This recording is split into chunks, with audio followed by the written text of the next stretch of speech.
English Story Time. Learn real English through stories. Listen, read, learn. My name is Mia. I am 26 years old. On the morning after my wedding, I woke up in a hospital bed. A doctor stood beside me and said I might have only 6 months to live. Daniel, the man I had married just one day earlier, was sitting beside me. But in the eyes of the law, he was not fully my husband yet. Our official marriage papers were still unsigned. That night, Daniel walked out of the hospital without saying a word to me. I sat alone in that quiet hospital room, with white walls around me and rain tapping against the window, wondering if the man I loved would ever come back. Before that devastating morning, my life was quiet and predictable. I worked in a small bakery near the central bus station.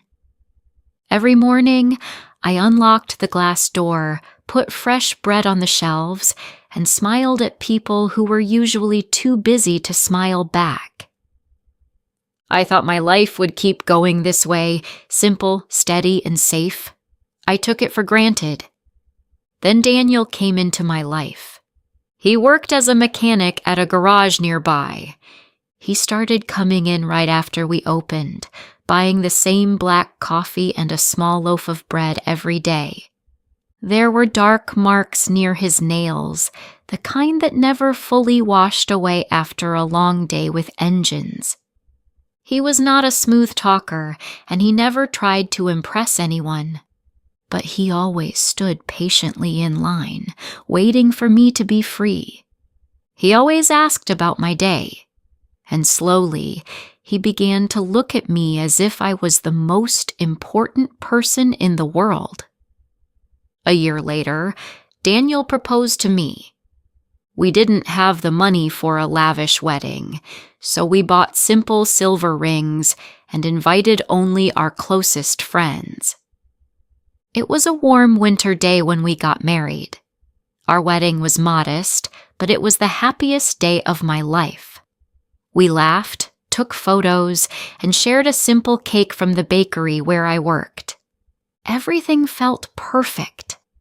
The only thing left was the official marriage paperwork. The city office was closed over the weekend, so we planned to file it first thing Monday morning. To me, it was just one small thing left to do. When Daniel held my hands and promised to love me for the rest of his life, I already believed I was his wife. The next morning, I woke up early. The apartment was still quiet and warm, and Daniel was sleeping peacefully in bed. I went quietly into the kitchen to make tea, dreaming about the life waiting for us. Breakfast at our small table, work during the day, and many more mornings just like this one. Suddenly, a tight pain spread across my chest. I reached for the counter, but my hand missed it. The teacup slipped from my fingers and broke on the floor. My legs lost their strength, and the air felt too thin to breathe. Daniel heard the crash and ran into the kitchen. He found me on the floor and called an ambulance immediately. I wanted to tell him I was fine, but no sound came out. Then everything went dark.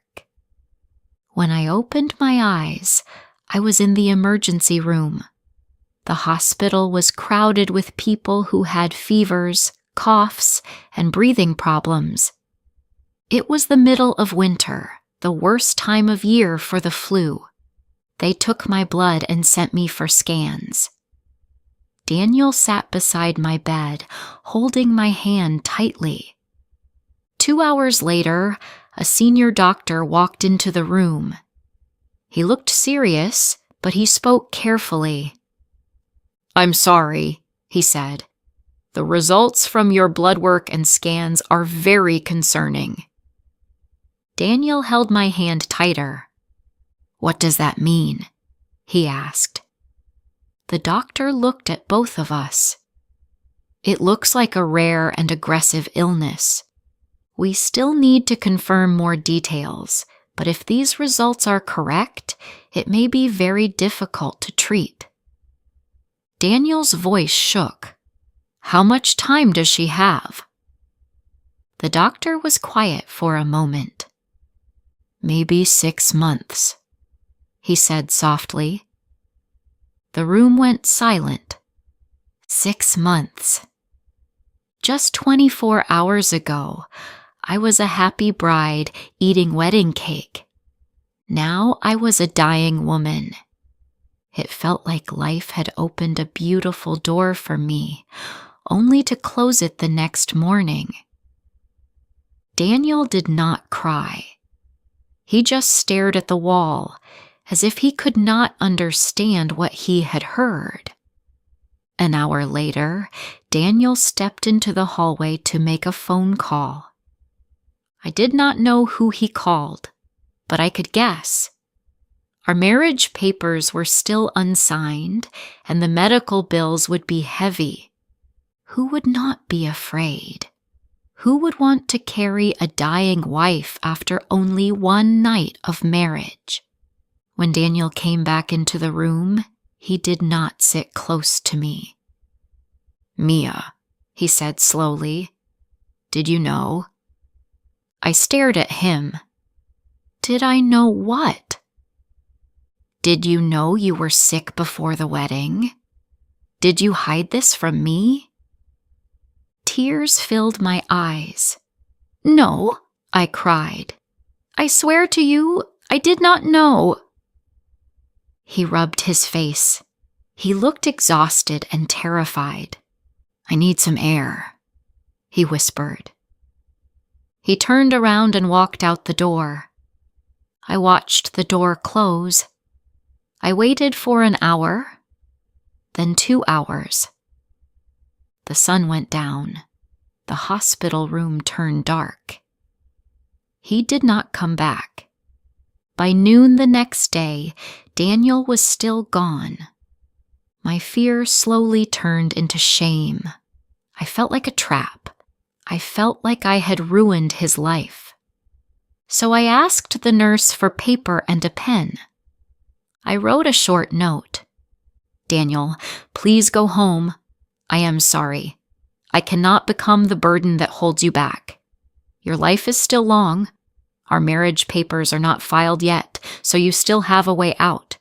You do not have to be responsible for me. Goodbye. I put on my clothes. My hands were shaking, and my body felt terribly weak. I picked up my bag and walked out of the hospital. Nobody stopped me. The winter air was cold enough to hurt. I did not know where to go. I only wanted to be far away from the pain. I finally reached the central bus station. I sat down on a hard metal bench. I watched people buying tickets. Some were leaving town. Some were coming home. Everyone seemed to know exactly where they belonged, except me. Suddenly, I heard a voice shouting over the crowd. Mia! I looked up. Daniel was running through the station doors. His clothes were messy. He looked like he had not slept at all. His face was a mix of intense fear and burning anger. He rushed over and held my shoulders. Do you know how terrified I was? He shouted. I went back to the hospital, and your bed was empty. I thought I had lost you. I looked down at the floor. You have a way out, Daniel. You should take it. Daniel sat beside me on the bench, breathing hard. For a moment, he did not speak. Then he looked at me and said, I am angry, Mia. I am angry that this happened. Yesterday we were talking about our future, and today we are talking about hospitals, bills, and 6 months. His hands were trembling slightly, but he spoke with absolute certainty. But you do not get to make this choice for me. I don't know how to watch you suffer. I don't know how to pay for everything. I am terrified. But I promise to be your husband. I looked down at my hands. The law gives you a way out, I said. Daniel took a slow breath. I know, he said. And for one night, I thought about taking it. His honesty hurt, but I needed to hear it. Then he took my hand and held it firmly.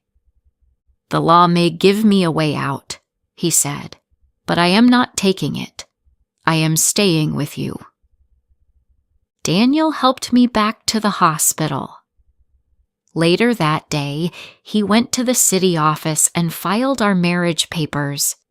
When he returned, he placed the stamped document beside my bed. His name was there. My name was there. I was legally his wife. There was no music, no white dress, no cake, and no smiling guests.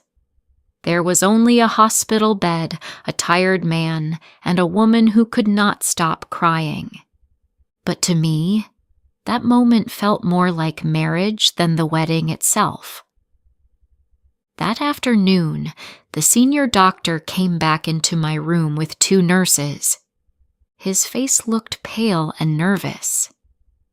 I need to speak with you, he said. There has been a serious mistake. Daniel stood up at once. What do you mean? The doctor took a breath. The emergency room was extremely busy yesterday. 2 patient records were mixed, and the first results we discussed were not yours. I was too shocked to speak. Then what is really wrong with me? I asked. The doctor looked at me carefully and said, You have a severe infection. Your blood is extremely weak and is not carrying enough oxygen. That is why you collapsed. It is serious, but it is treatable. Daniel gripped the back of the chair as if he might fall. Then the doctor said the words I will never forget. Mia, you are not dying. The room went silent. Daniel sat down slowly and covered his face with both hands. Then he began to cry. I cried too, not only because I was going to live, but because I finally understood what Daniel had done. He did not stay because he knew there would be a happy ending. He stayed when he believed I had only 6 months. He stayed when the law gave him a way out. He stayed before anyone knew how the story would end. That is what love meant to me. Not a perfect feeling. Not only a beautiful promise on a wedding day. Love was a choice made in fear, when leaving would have been easy. What do you think Daniel's choice says about love?